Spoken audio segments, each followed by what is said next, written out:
Depois dessa oração tão bonita da Elô, a gente vai para a mensagem, e a mensagem hoje, o título é As Armas que Nós Temos. As armas que nós temos. Arma para quê? Arma para quê? E que arma que nós temos? Eu não tenho arma? Vamos ver o que eu quero dizer com esse título dessa mensagem. Bom, mais uma vez, a Maria vai ficar toda feliz porque eu vou contar uma história da minha cabeça. E aí, a Maria, vocês talvez nem todos conheçam, mas é uma pessoa que está sempre assistindo, participando do culto, e ela veio me dizer que eu sempre falo a mesma coisa. E falo mesmo, né? Eu vou contar uma história da minha cabeça, para a gente saber que negócio de armas é que eu estou falando. E também vou contar uma história da Bíblia. E a Bíblia é um livro interessante, né? É um livro muito interessante. É na Bíblia que a gente pode ver como é que Deus age na vida das pessoas que eram iguais a nós, com qualidades, defeitos, dificuldades, muitas vezes tristezas. E as pessoas às vezes dizem que a Bíblia é muito confusa, difícil de entender. Mas aí é que entra a explicação do professor, né? Explica como é que as verdades bíblicas podem ajudar a gente a entender, a modificar as nossas próprias vidas. E além de contar uma história da minha cabeça, viu, Maria? Eu vou contar uma história da minha cabeça, uma história verdadeira da Bíblia. Essa história é de mentira, essa aqui é verdadeira. Eu também vou contar uma outra história aqui verdadeira, mas é uma história de uma coisa que está acontecendo agora no nosso mundo, chamada pandemia.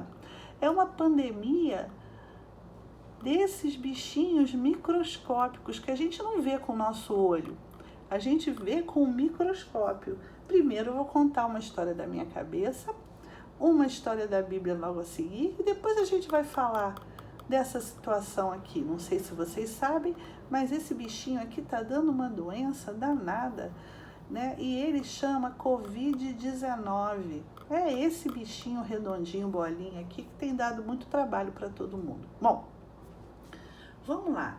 Na história da minha cabeça, com essa roupa aí, o seu Paulinho e os seus amigos pareciam homens do espaço. E mulheres do espaço também, né? Tem algumas mulheres aí, né? Um macacão branco, né? Coisa estranha. Esse macacão também cobre os braços, as pernas, e ficam parecendo um homem do espaço. Luvas grossas na mão, cobrindo a mão. Um chapéu engraçado, estranho na cabeça, com uma tela de proteção na frente dos olhos. Poxa, era uma roupa tão exagerada que dava a impressão de que eles estavam indo enfrentar um bicho enorme, talvez uma onça. Será que eles estavam indo enfrentar uma onça com aquela roupa toda? Ou então, será que eles estão indo enfrentar um leão? Andando, todo mundo com aquela roupa de astronauta? Será que eles estão indo para o espaço? Se eles não estivessem com essa roupa toda aí, eles iam ficar desprotegidos contra quem? Contra uma jaguatirica? Isso é uma jaguatirica, também é um animal feroz. Não. Na verdade, essa roupa toda aí é para protegê-los de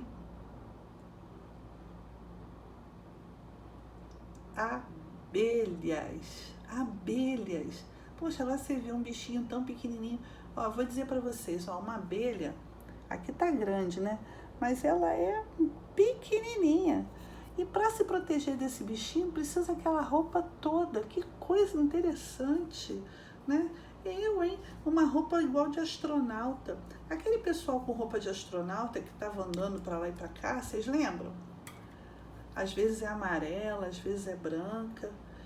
É o seguinte, eles andam pelos campos e por dentro das matas tentando achar colmeia.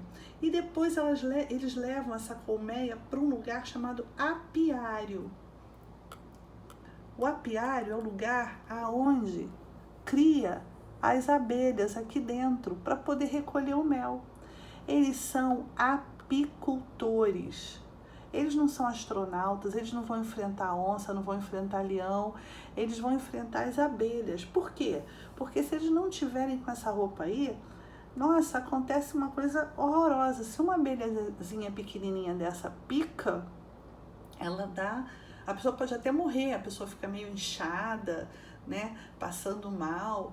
Então, olha, quantas abelhinhas ficam rodeando a roupa do apicultor no apiário. Olha só, uma placa cheia de abelhas e uma colmeia. Vocês estão vendo que legal? Isso aí é uma fazenda de mel. Muito bacana. O seu Paulinho e os seus amigos, eles eram apicultores, criadores de abelha. E sem essa roupa, eles podiam ser picados e uma abelha pode até matar uma pessoa. Os apicultores são corajosos, mas eles não deixam de usar as suas armas. E quais são as armas do apicultor? A própria roupa. Olha esses pontinhos pretos. Vocês estão vendo esses pontinhos pretos? São as abelhas. Se ele tivesse sem essa roupa, o que ia acontecer? Ele ia ser picado e podia até morrer. Ok. Para Maria ficar tranquila, essa história da minha cabeça já acabou. E agora eu vou contar a história da Bíblia. Mas o que tem a ver essas armas, que são as roupas dos apicultores, com o que eu quero contar? Afinal de contas, o título da nossa mensagem é As Armas que Nós Temos. No caso dos apicultores, as armas que eles têm para não serem picados é o quê? É aquela proteção daquela roupa toda. E a história da Bíblia que a gente vai contar chama O Desafio de Golias e está escrito no livro de 1 Samuel 17. O Desafio de Golias. A Bíblia conta pra gente que sempre que é necessário uma atitude corajosa, o nosso Deus providencia as armas da luta. E no livro de 1 Samuel tem essa história que é muito conhecida de um ato de coragem. Essa história fala de um jovenzinho, rapazinho, um menino apenas, chamado Davi. Davi não tem espada, não tem nada, ele criava ovelhas. Naquela época não tinha foto. Esse retrato aí é de um filme que uma vez passou sobre essa história da Bíblia. Então, eu tirei da internet essa figura mostrando o filme. Esse rapazinho aí era Davi no filme, mas vai nos servir aqui para contar a nossa história. E ele era um rapazinho, olha, muito novinho, que cuidava das ovelhas. E aí, um belo dia, dentre as muitas coisas que já aconteceram com Davi, que aqui eu não vou contar, porque aqui o que está me interessando é contar para vocês a mensagem que chama As Armas que Nós Temos. Por isso que eu estou falando de Davi. Davi cuidava das ovelhas, mas um dia ele ficou frente a frente com um inimigo muito maior do que ele. Esse inimigo era um gigante que estava atormentando o povo de Israel. Os soldados de Israel ficavam com medo em cima da montanha, enquanto esse gigante chamado Golias, que era filisteu, ficava falando para eles que ele era mais forte, que eles não iam ter coragem de enfrentá-lo, porque ele era forte. E o povo de Israel, que era o povo de Deus, ficava com muito medo. Então Davi, que era o pastor de ovelhinhas, foi levar comida para os seus irmãos, que eram soldados de Israel. E os soldados de Israel falaram com Davi: Davi, vai embora, porque tem aqui um soldado filisteu enorme, pavoroso, muito perigoso. Se você ficar aqui, ele vai acabar com você, vai embora para casa. Davi falou assim: não. Eu tenho Deus no meu coração e muita coragem e fé. E eu vou vencer esse gigante com as armas que eu tenho. Quiseram dar para Davi uma série de armas, mas ele falou assim: não, eu tenho fé e coragem. E aí, o gigante começou a lutar com ele. E além de ser uma pessoa muito maior e forte do que Davi, ele também tinha umas armas gigantescas, enormes. E Davi teve que ficar se desvencilhando daquela briga. Davi escolheu a arma dele. E aí, para lutar contra aquele gigantão, será que Davi escolheu um canhão? Seria melhor lutar contra aquele gigante com um canhão, uma espada bem grande e pesada, ou até se proteger com um escudo. Mas ele tinha na mão uma arma que ele sabia utilizar, ele sabia manejar. Além disso, ele tinha coragem e fé dado por Deus. Então, ele pegou a arma dele. E a arma de Davi era isso aí. Aí você vai falar, tia, a arma dele não tem nem a metade do tamanho daquele gigantão. Como é que ele vai vencer aquela luta com 1, 2, 3, 4, 5 pedras e uma atiradeira? E essa atiradeira dele tinha um nome diferente, chamava funda. Uma funda é isso aqui, onde se colocava a pedra, ele pega nessas duas pontas, roda e joga a pedra no alvo certo. Davi sabia muito bem como que usava a funda. Então a arma que Davi tinha eram 5 pedrinhas. 5 pedrinhas contra um gigante. Será que isso é possível? Não teria sido melhor ele pegar o canhão? Ou então botar o escudo? Ou pegar a espada? Eu acho que teria sido bem melhor. Mas com muita fé em Deus e as armas que ele tinha naquele momento, que eram as 5 pedrinhas, era o que ele tinha na mão, ele rodou, botou a pedra bem aqui na ponta, segurou na pontinha da funda e rodou e pá! Jogou a pedra e não precisou nenhuma, nem 2, nem 3 vezes. Ele acertou direto na testa do gigante Golias, que ficou tonto e caiu no chão. Ele acertou a pedra direto na testa do gigante Golias, que ficou tontinho e caiu no chão. Olha só, era a arma que Davi tinha. Por isso é que eu estou falando das armas que nós temos. Os apicultores usam a arma que eles têm, que é se cobrir todo com uma roupa branca, que cobre a mão, a cabeça, o corpo.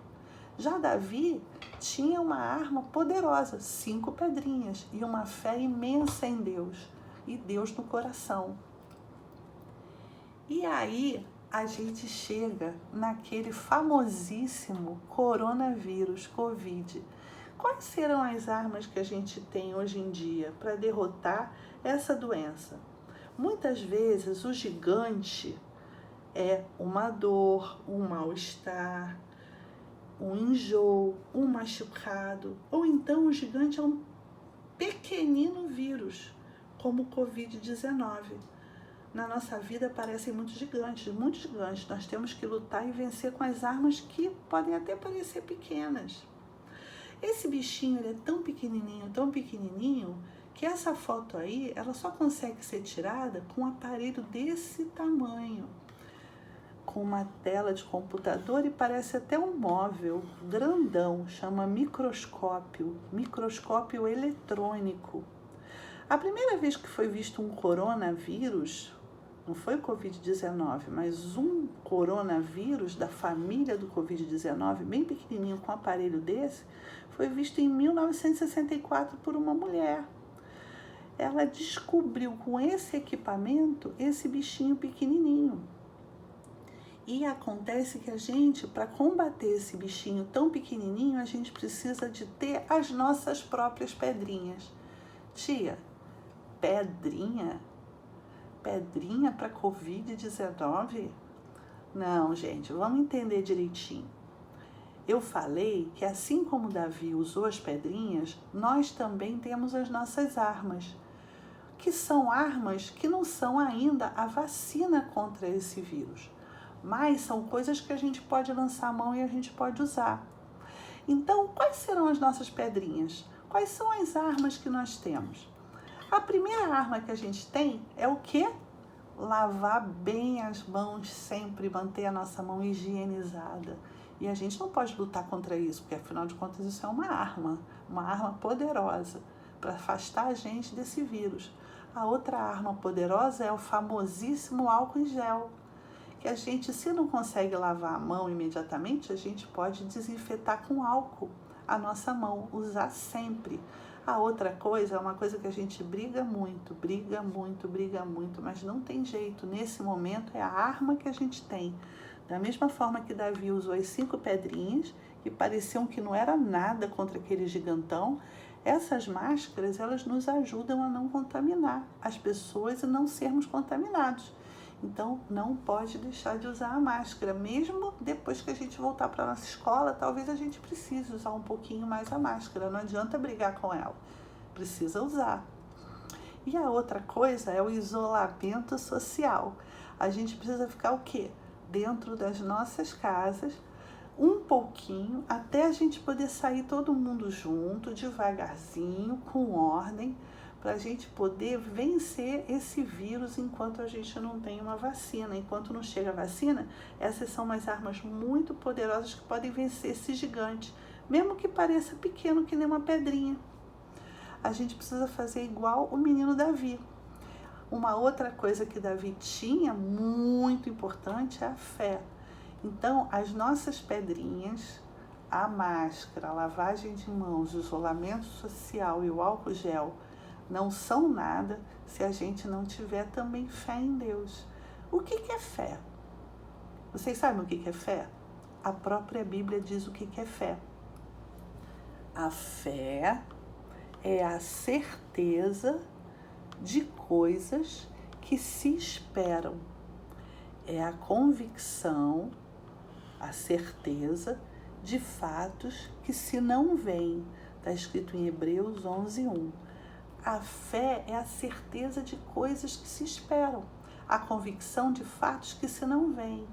Então, a gente precisa fazer como o menino Davi, ter coragem e fé e usar as armas dadas por Deus e lutar pela vitória. Era essa a história que eu queria contar para vocês, animando vocês, para vocês saberem que a gente precisa ter esperança. Daqui a pouquinho a gente vai estar junto, fazendo piada na hora do culto, né, Maria? A gente está com saudade, não é isso? E aí a gente vai conseguir vencer essa doença.